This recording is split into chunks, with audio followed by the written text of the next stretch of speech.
हम कभी भी किसी भी सिचुएशन को पूरी तरह से नहीं देखते हैं, किसी भी प्रॉब्लम को पूरी तरह से नहीं देखते हैं, बस उसके एक छोटे से फ्रेगमेंट को देखते हैं और उसके बेस पे अपने कुछ कंक्लूजन्स ड्रॉ कर लेते हैं, जिसकी वजह से जो सोल्यूशन है वो प्रॉपर्ली निकल नहीं पाता है।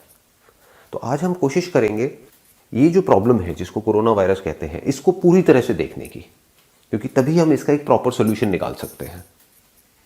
आज की डेट में अगर बात करी जाए इस प्रॉब्लम की, तो सिचुएशन ये है कि 80,000 से ऊपर केसेस हो गए हैं और नियर अबाउट 2,500 से ज़्यादा डेथ्स हो चुकी हैं। और जहां 10 दिन पहले तक सिर्फ 2,000 केसेस पर डे की एवरेज आ रही थी, आज की डेट में वो बढ़ करके 4,000 केसेस पर डे की एवरेज हो चुकी है।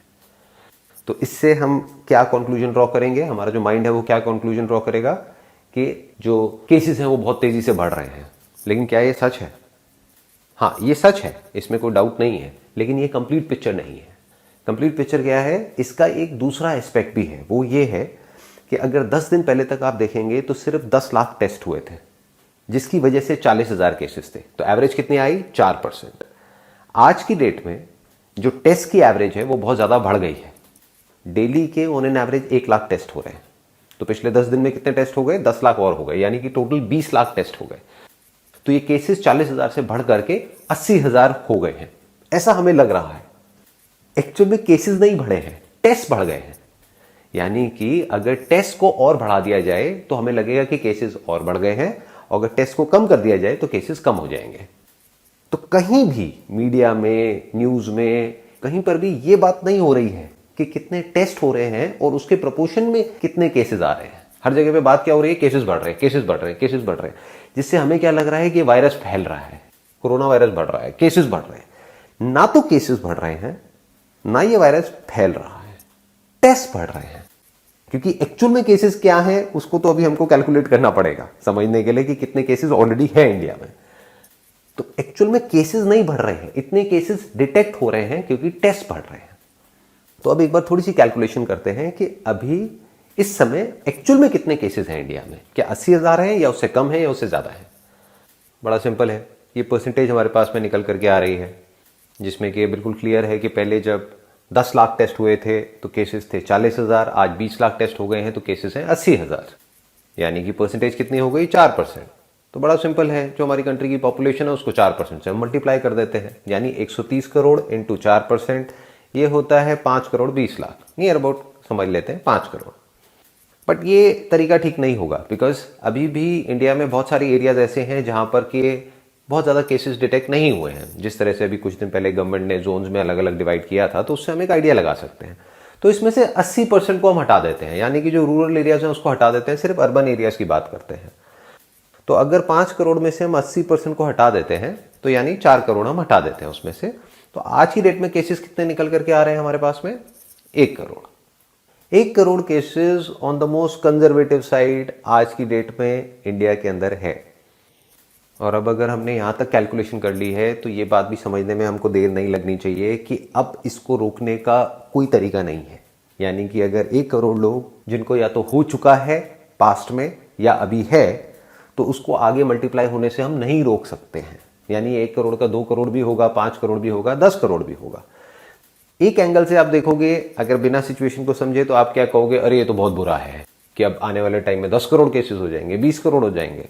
दूसरे एंगल से अगर आप समझने की कोशिश करोगे तो ये बहुत ही अच्छा है हमारी कंट्री के लिए, क्योंकि इससे हमको क्या समझ आ रहा है कि हम लोगों ने हर्ड इम्यूनिटी अचीव कर ली है। क्यों? क्योंकि डेथ रेट बहुत कम है। इनफैक्ट अगर आप पूरे वर्ल्ड में देखोगे तो सबसे कम डेथ रेट इंडिया में है। तो ये हमारे लिए बुरा नहीं है, हमारे लिए अच्छा है, क्योंकि ये जो प्रॉब्लम है जिसको कोरोना वायरस बोलते हैं, इसका सिर्फ एक ही सोल्यूशन है, वो है हर्ड इम्यूनिटी, ना कि लॉकडाउन। क्योंकि लॉकडाउन आप कब तक कर सकते हो? घर में कब तक बैठे रहोगे? कभी तो बाहर निकलोगे, और जब बाहर निकलोगे तो वायरस तो वहीं का वहीं है, ये तो कहीं जाने वाला है नहीं। हर्ड इम्यूनिटी का मतलब ये होता है, अगर ज्यादा से ज्यादा लोगों को ये वायरस हो जाता है और उनके अंदर एंटीबॉडीज डेवलप हो जाती हैं इस वायरस से लड़ने के लिए, तो इसका जो स्प्रेड है वो बहुत ही स्लो डाउन हो जाता है। Just to give you an idea, अगर ये वायरस नहीं भी होता तब भी हर महीने इंडिया में ऑन एन एवरेज 6 लाख से ज्यादा डेथ्स होती हैं अलग अलग बीमारियों की वजह से। हाँ, उसमें ट्रिगर कोई और होता है, कोरोना वायरस नहीं होता, कोई और होता है, कोई और इन्फेक्शन होता है जिसकी वजह से कोई और बीमारी ट्रिगर हो जाती है जो ऑलरेडी किसी न किसी के अंदर होती है। और ये हमारे जो स्टैटिस्टिक्स है, जो डेटा है, वो क्लियरली हमको दिखा रहा है कि ये जो डेथ्स हुई हैं, इसमें से ज़्यादातर डेथ्स वो हैं जो 60 साल से ऊपर हैं।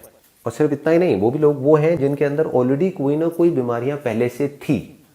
तो इसने सिर्फ ट्रिगर करने का काम किया है, इसकी वजह से डेथ नहीं हुई है। और वो ट्रिगर जरूरी नहीं कोरोना वायरस की वजह से हो, वो नॉर्मल वायरल इन्फेक्शन की वजह से भी ट्रिगर हो सकता है।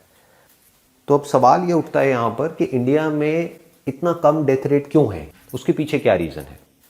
उसके पीछे कई रीजंस हैं, लेकिन उसमें सबसे बड़ा रीज़न ये है कि हमारे यहाँ की जो पॉपुलेशन है वो यंग है। यानी कि 90% से ज़्यादा जो पॉपुलेशन है उनकी एज 60 साल से कम है। दूसरा रीज़न क्या है कि हमारी इंडियंस की इम्यूनिटी वैसे ही कंपैरेटिवली स्ट्रांग है वेस्टर्न वर्ल्ड से। जैसे फॉर एग्जांपल बाहर से कोई इंडिया में आता है तो उसको थोड़ा सा भी कुछ खा पी ले तो वो बीमार पड़ जाता है। हम लोग अपना चलते रहते हैं, यहाँ पे हमको कोई दिक्कत नहीं है, क्योंकि यहाँ पे ऑलरेडी जो इन्फेक्शंस हैं और अलग अलग तरह के वायरसेस हैं वो बहुत ज़्यादा हैं। तो हमारी बॉडी ऑलरेडी इम्यून है बहुत तरह के वायरसेस के लिए, बहुत तरह के बैक्टीरियाज के लिए। तो this could be another reason. लेकिन रीज़न चाहे कोई भी हो, चाहे वो साइंटिफिकली प्रूवन है या नहीं है, जो हमारे नंबर्स हैं वो हमको क्लियरली ये बता रहे हैं कि इंडिया में डेथ रेट सबसे कम है पूरे वर्ल्ड में। इसका मतलब क्या है कि हम हर्ड इम्यूनिटी को बड़े आराम से अचीव कर सकते हैं, प्रैक्टिकली अचीव कर सकते हैं, बिना हमारा जो पूरा का पूरा जो मेडिकल सिस्टम है उसके ऊपर प्रेशर डालें। तो मेरा हम्बल सजेशन ये है गवर्नमेंट ऑफ इंडिया को कि अब आप इस लॉकडाउन वाले माइंडसेट से बाहर निकल करके हर्ड इम्यूनिटी के बारे में सोचिए, क्योंकि वो ही परमानेंट सॉल्यूशन है इस प्रॉब्लम का। Thank you so much for your time.